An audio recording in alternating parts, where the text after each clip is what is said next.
is Tracking the Tropics.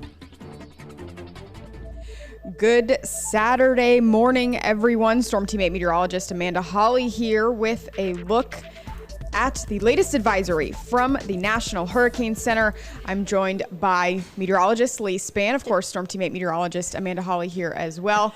Thanks, guys, for joining us early on this Saturday morning. And we've got some kind of good news here, Lee, right? We're looking at the latest spaghetti models, the forecast models, and we've got the brand new track in from the National Hurricane Center as well. Yes, and you can see the computer models all now keeping it basically off Florida's East Coast. And that was what the National Hurricane Center looked at when it created this new forecast track just 5 a.m. moments ago.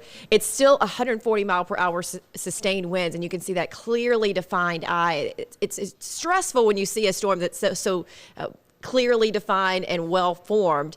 And it is going to get some strength, a little bit stronger as it heads into the Bahamas, but it is shifting east, and that's good news for the Tampa Bay area. It's still worse for the east coast of Florida.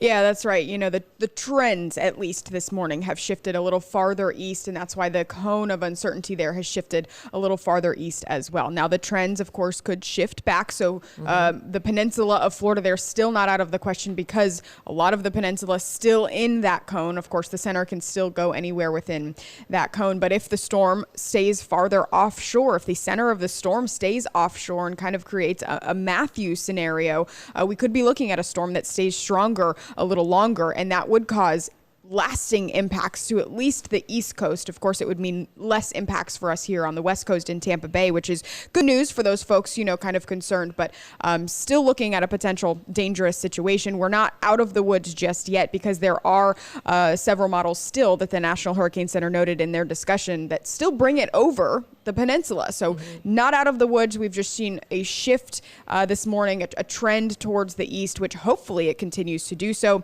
But that also poses threats to maybe the southeast coastline there, southeast Georgia, maybe South Carolina, North Carolina. So not everyone out of the woods just yet. We're just seeing kind of changes, which is what we expected, right, Lee? We did. And we know that, you know, especially with the steering currents, what we call breaking down or disappearing. So there was something that was really pushing Dorian west.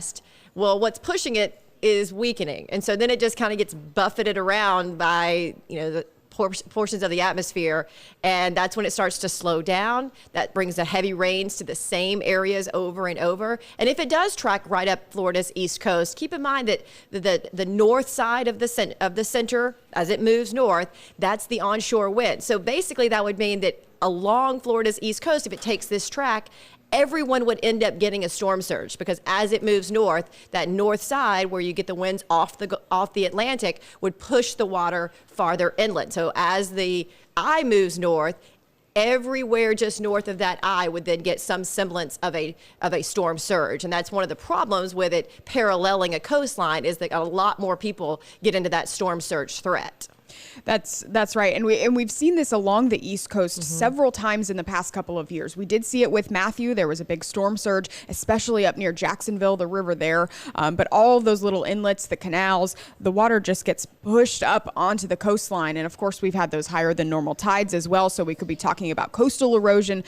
Just because the center of the storm is offshore does not mean the East Coast will not feel the impacts from this storm. They still likely will. And again, we could still be talking about impacts for the southeastern coastline. But again, on satellite, still looking very impressive. Wow. We're seeing a lot more symmetric of a storm here.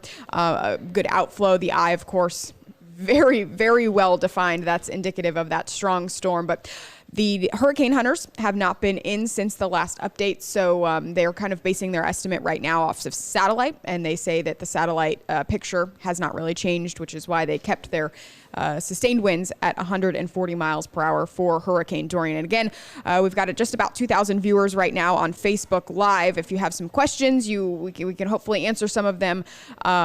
And we'll get to those in just a bit. But again, this is the very latest from the National Hurricane Center. The 5 a.m. update Saturday morning just came down, and looking a little better this morning for at least the west coast of Florida. The trends are farther east. You can see the forecast models right there on your screen, most of them sitting offshore, and there are a few other models that we look at that aren't displayed on those forecast models. A couple of them still take it over the peninsula, but we have some hope this morning, if you will, Lee. Yeah, so when we look at that well-defined storm, and again, anytime we see that, we know that the better it looks, unfortunately, the stronger it is. And at this point, the hurricane force winds, those 140 mile per hour winds, extend about 30 miles from the center. So that's 60 miles across, whereas the tropical storm force winds, at least 39 mile per hour sustained winds, extend more than 100 miles. That's 200 miles across, which is why even if the storm does parallel the coastline off Florida's east coast, you go 100 miles inland, we'll still be feeling tropical storm force winds. Now, when we look at this threat cone, or the cone of uncertainty, or whatever you want to call it, it is keeping some of Tampa Bay now completely out of that cone.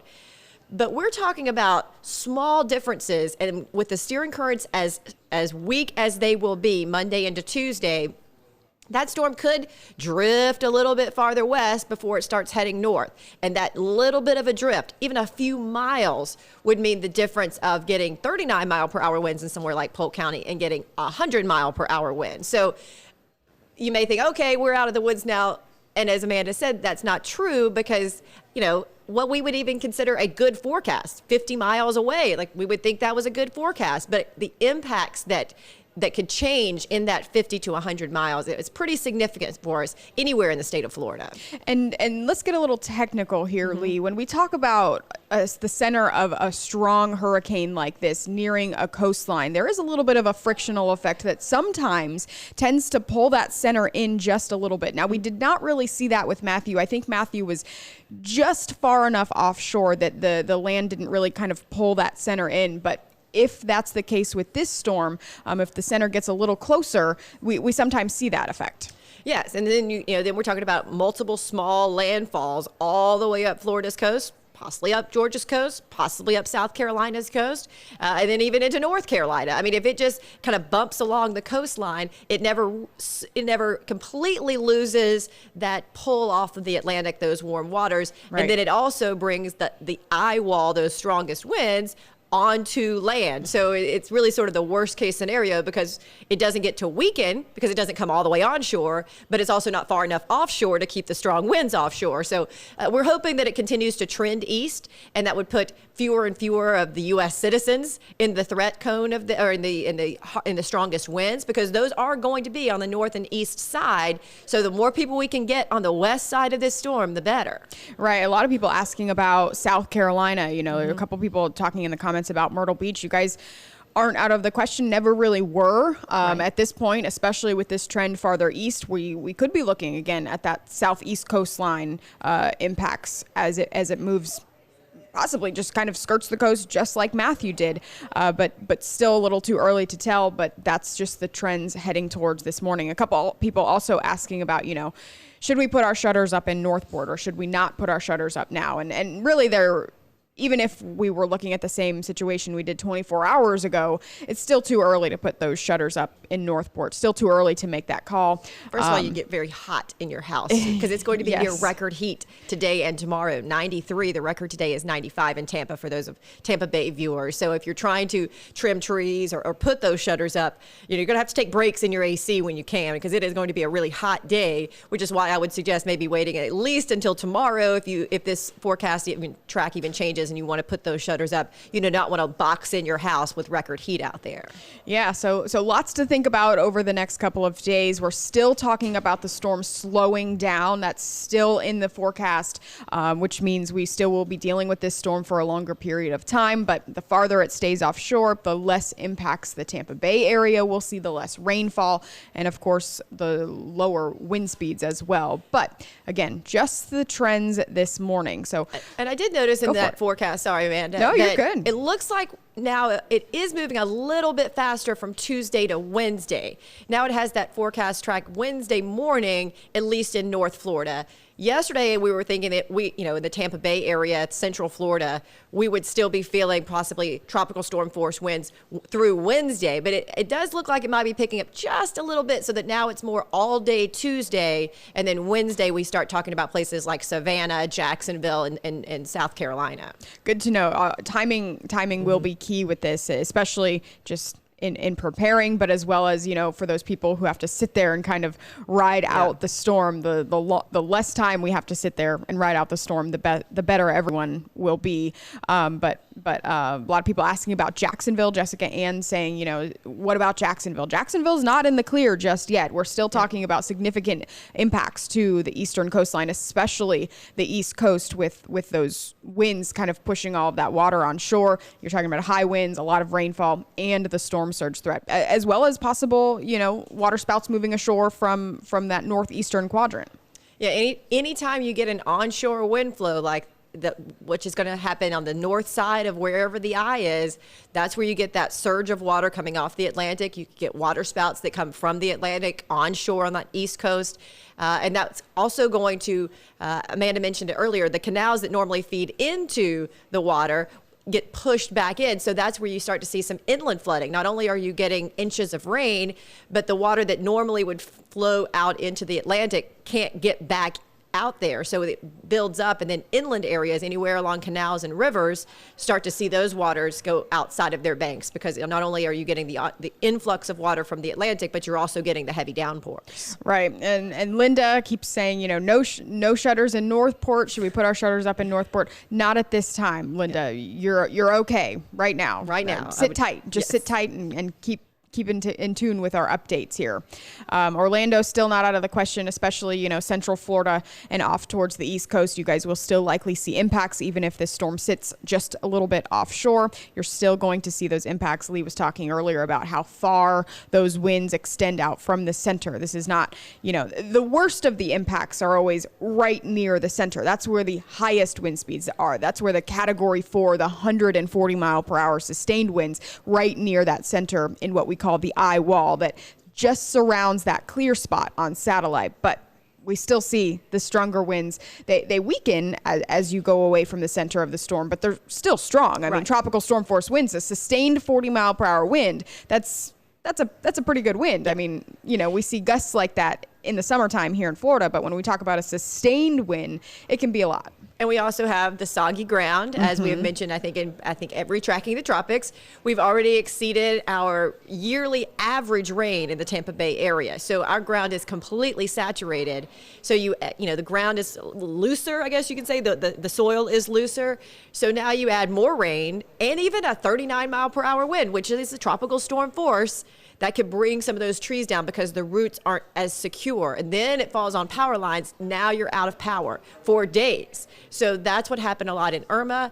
And that's still a possibility, especially for those inland areas right down the spine of the state for us. We're talking about Polk County and Highlands County, where the closer to wherever the center of this storm would be, you would still be in that 100 mile possibly from the center, which would put you in the 39 mile per hour sustained winds. Right. So a lot of people still asking about their specific locations. And as the current forecast stands, South Florida can kind of breathe a sigh of relief this morning a little bit, Miami area, but it's still possible for us to see this shift back. Again, we're still talking about for at least 48 hours from now. There are no watches and warnings in effect for the state of Florida still. Of course, we do have watches and warnings in effect for the Bahamas. Unfortunately, the Bahamas are going to see some very bad impacts here over the next couple of days, with Dorian forecast to move in as a major, very dangerous Category 4 storm, but also sit over the islands. So not a good situation, unfortunately, for at least the northern Bahamas. But again, maybe southwest or southeast Florida near Miami, breathing a sigh of relief this morning. And we do look for trends. Right. And, as the models start to trend a certain way, that it puts some places that get out of the trend and up feeling a little bit better. And on the southern side of things, as I've mentioned, the northern side is the worst. So the southern side in this case would be the weaker side of Right. it. So anywhere from with this forecast south of West Palm, yeah, it's going to be gusty. I mean, there's a hurricane off your coastline, but you're not going to get the onshore winds. You're not going to see the strongest of the winds wherever you're south of that, wherever the eye comes on shore or near shore. Right. And Kevin, one of WFLA's top fans on Facebook here, says, keep your sandbags, Tampa Bay. Season is far from over. And just kind of giving you guys an idea of what Kevin's talking about is we're actually, the National Hurricane Center now tracking 2 potential areas of development. Unfortunately, one of them is in the Gulf of Mexico, but very low chance of developing, and it would not head towards the state. Very low chance there. And we're also talking about a tropical wave that just came off the coast of Africa. Also really not a threat to the United States. That one's going to kind of, it looks like, curve off to the north. But season is far from over. This We've is still just not got even the peak a yet. lot to go. Yeah. But this is when we see, season ramp up in activity. We've been talking about this all season long. That's why we've done these Tracking the Tropics episodes every Wednesday for you, even when there wasn't, any hurricanes out there or tropical cyclones, because it's a good idea to just remind you that it is hurricane season. And this is typically what we see, especially during late August, early September. And a lot of people have gone out and gotten their sandbags, and that's great. And they've gone out and gotten their water, and that's great. And if this storm doesn't affect us, then you have those so that it's not a scramble when, I don't even want to say if, it might not be this season, but it could be next season when we have another threat, then you're not the one racing out to get your sandbags. You already have them safely tucked away in your garage or things like that. So that's Right. what our friend Kevin was saying, just keep them. You have them now. Good for you. Yep. You may need them again, even before the end of this season is over. Right. That rush for the next storm hopefully is a little less there. Christine's asking about Hilton Head Island. That's in South Carolina. They're definitely not out of the question with these latest trends, these latest forecast models, certainly probably should pay a little closer attention to the next couple of runs and the next few trends that we see over the next 24 hours or so. Let's see who else do we have. We've got Susie joining us from Lakeland. Naples is joining us as well, but the East Coast, again, still not out of the direct potential for landfall. Yeah, Amanda, let's talk a little bit about watches and warnings. Yeah. Because they mean a little different when you're talking about tropical watches and warnings versus severe thunderstorm warnings, which we get a lot here in the Tampa Bay area. So a severe thunderstorm warning is issued because of the strength of the winds. The watches and warnings are issued based on the timing of getting those winds. So you are issued a tropical storm or hurricane watch when you're 48 hours from getting tropical storm force winds or hurricane winds. So it doesn't mean that it's happening. A watch just means that it's putting you on notice that you're within 48 hours then of getting tropical storm force winds. So when we get that watch just along the Florida's East Coast, which will happen, yes, that's what that means. It is issued 48 hours before. And then those will be followed by hurricane watches and then hurricane warnings. Again, all about the timing there. So again, no watches in effect for the state of Florida yet, which means we are still more than 48 hours from any potential tropical storm force winds there. Stephanie says, I feel pretty safe in Tallahassee. A few days ago, we were thinking about the possibility of this storm still moving into the Gulf of Mexico. And I'm not going to lie, there are still a few of those outlier runs that still bring it into the Gulf of Mexico. But yesterday, that was a very low chance. And today, with this trend farther to the east, that's an even lower chance. So yeah, feeling the panhandle should be feeling a little bit better this morning as well.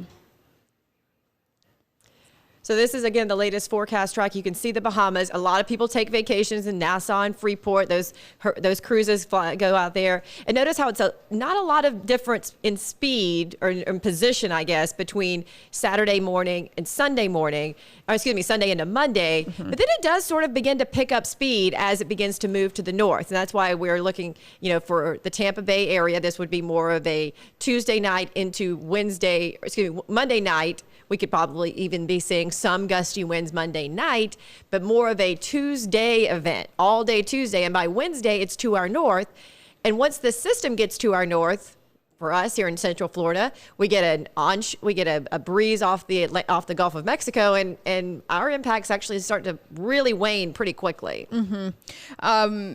a couple people asking about what happened to the ridge that was supposed to turn it. So the storm's slowing down now, and that's allowed different factors to be at play here. So the rest of the atmosphere, especially to the north of it, is still kind of moving along to the east. And now that Dorian has really slowed down, we're kind of looking at different areas, different steering currents, which actually are happen to be very light. There's not a whole lot going on right now, but we're talking about, there's an upper level high pressure that's going to kind of keep it out of the Gulf of Mexico, and there's a high pressure that's far up to the north near the US-Canada line. That's just there's just a lot of factors at play. They're very subtle in different the positions and strength of them, and a 50-mile difference, as Lee was talking about earlier, east or west, will cause all the difference in impacts for us here in Florida.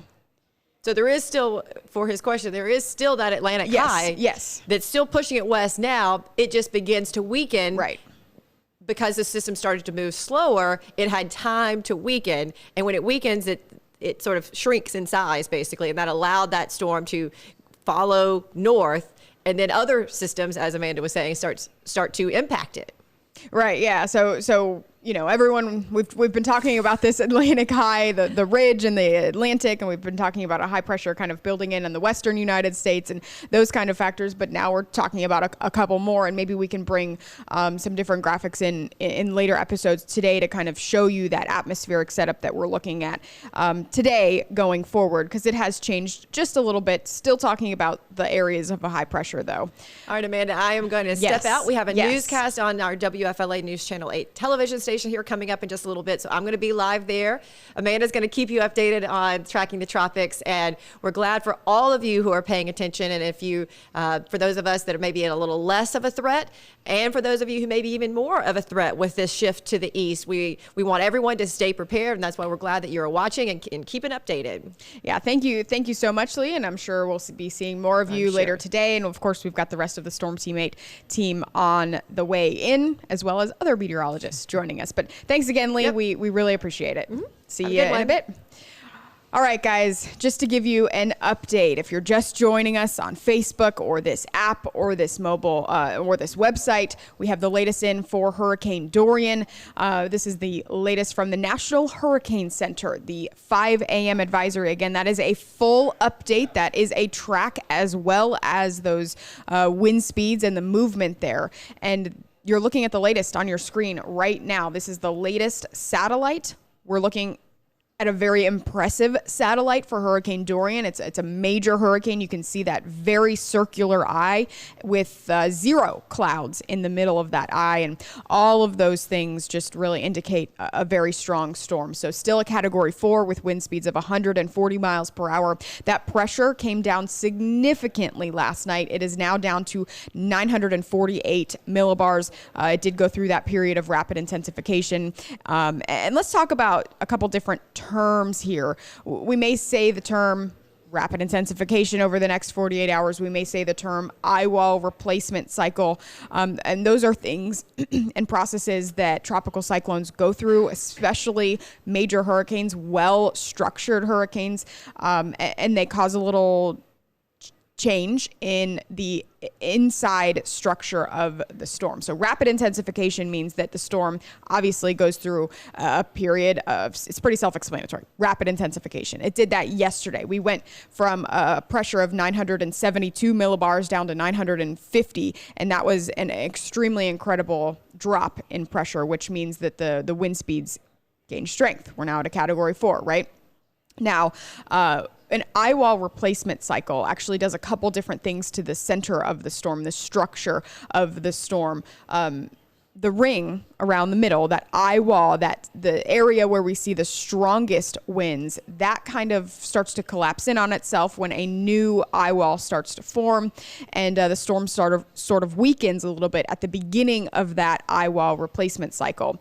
But after it finishes that eye wall replacement cycle, the inner eye kind of collapses and the new eye starts to form. We could actually see the storm restructure and be stronger on the back end of that cycle. So a couple of things to just keep in mind and just kind of, I guess, just a vocabulary lesson for you here over the next 48 hours. But again, still checking out your questions here on Facebook Live. Yes, for all the people who are asking about school closures, we have not had an update with those just yet. As of right now, everything that stood yesterday is still in effect this morning.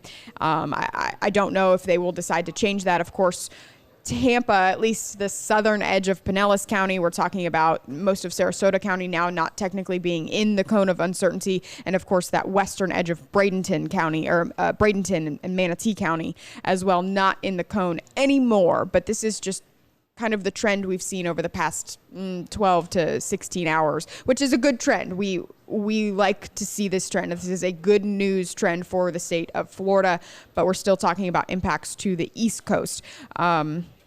Lou says, I have families in North Carolina, certainly something to still pay attention to this storm. Glenda says you're in DeLand, Florida, Volusia County there. Is Dorian still a Category 4? It is. It has not changed in intensity.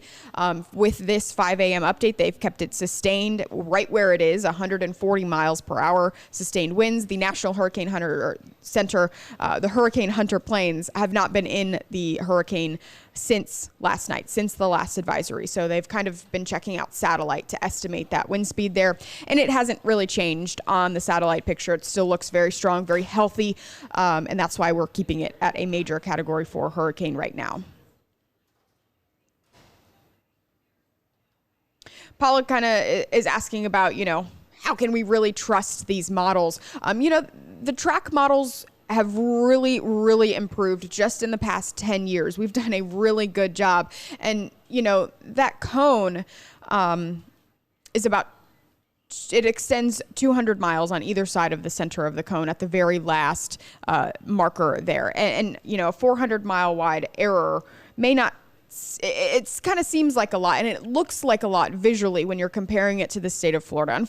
Unfortunately, Florida is just sticks out like a sore thumb for the United States here. And if we were talking about a coastline, a flat coastline, say somewhere in the Carolinas or say somewhere directly in the Gulf of Mexico, we would have a little bit better of an idea of impacts. But since Florida is very unique, it's very small, a lot of tropical cyclones impact the entire state just because of the geography of Florida. But regardless, that was kind of a different rant there for you. But the forecast track models really have gotten much better in the past 10 years. We've done a much better job at sampling the atmosphere surrounding these tropical cyclones and putting that data into the models. And that error has come down a lot. So we can, narrow it down fairly well. Michael says Gainesville, what's it going to be like in Gainesville? I'm assuming that's, what kind of impacts are we expecting in Gainesville? Still not out of the question. You could still be seeing some serious effects from Dorian, even if it sits just offshore. John says, what impacts do we expect in Tampa with this current forecast? Good question, John. This scenario is a little bit better for Tampa, a little bit better for the west coast of Florida in general. We're talking about less rain. The west side of the storm, which is the side Tampa would be on if it stays especially far off the coastline there. On the east coast, Tampa will be on the drier side of the storm. We're also going to be on the side of the storm where the wind direction from the storm is counteracting the motion of the storm. So if the storm is traveling north, right, on our side of the storm here in Tampa, the wind direction is traveling south because we have that counterclockwise rotation of the winds around Dorian. So technically the wind speeds are a little lower on the west side of the storm, and the farther it sits offshore, the farther away we'll be from those stronger wind speeds anyway. And of course, we weren't really expecting much storm surge here on the west coast with Dorian. So just less overall intense impacts. Not going to say we're not going to see any impacts here in Tampa still, but with this current forecast as it stands, models are trending farther east offshore this morning. Less intense impacts here in Tampa are expected. Daz says, Sebring, Florida, Avon Park, Lake Placid still going to get hit. Again, Florida's still not out of the question to see impacts. We're still going to see impacts from Dorian. Whether the storm sits 15 miles offshore, it rides up the coastline, or rides up maybe 95, or it still has the potential to move farther inland than that. We still have one of our more reliable models moving it onshore. The National Hurricane Center noting that in their discussion for the 5 a.m. update. So, while, this trend is a little better, it is just a trend that we've seen in the past 12 to 16 hours there. We could see the windshield wiper effect kind of move back. We're just kind of waiting and seeing. Of course, we always talk about those trends. That's what we have to look for. We can't, look at one model run, but the past few runs, we've seen this trend. Ashley says, what time is the next update? Thank you for updating us. You're welcome, Ashley. Our next update will be coming at 8 a.m. That will be an intermediate update, so no track update, but we will get a wind speed update and maybe a couple new spaghetti models in that we can kind of look at. You are welcome, John, for your answer to your question. Carol says, is the high coming from the west? What's turning it? And again, visually, I don't have any graphics here in this loop to kind of talk about atmospherically what we're experiencing and what kind of is steering Dorian at this point. There is an upper level high that's kind of situated on the west coast of Tampa, or the west coast of Florida there near Tampa, and kind of in the Gulf of Mexico as well. So that's kind of blocking it from moving any further to the west into the Gulf of Mexico. We've also got a high, more of a surface high in the western United States, and we've got a surface high, of course, over the western Atlantic, which is that Bermuda high that we talk about. There's a weakness in between those two surface highs, and that's kind of where Dorian's going to be pulled to, in between those two surface highs. But again, a couple other different factors at play now that we're talking about a little later in the week. Destiny says, so most likely make landfall in Georgia or South Carolina. Not necessarily yet, Destiny.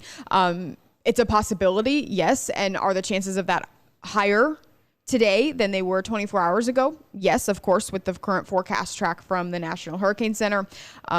It's a possibility, but not necessarily likely. I wouldn't use that wording at this point with that. Donna says, is Brandon going to be affected? You'll likely see, again, with this current forecast, as it moves east, as it trends a little farther east away from Tampa, we will see less impacts, not necessarily going to be no impacts, just less, which, is good news. Vicky says, pretty much the info that Amanda is giving us covers the Tampa Bay area and most specific towns close by. Correct, Vicky. Thank you for pointing that out to our commenters in the comment section there. When I say Tampa Bay, the Tampa Bay area, the west coast of Florida, that's going to include most of our viewing areas, the smaller cities that you guys are asking about.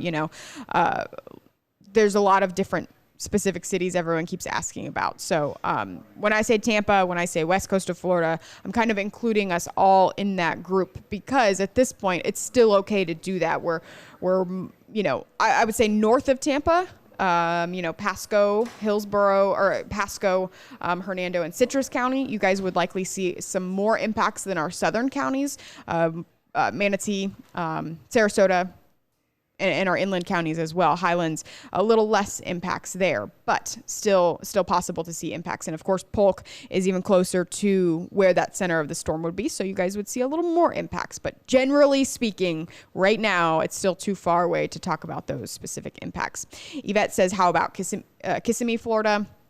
And again, still have the potential to see some big impacts from this storm.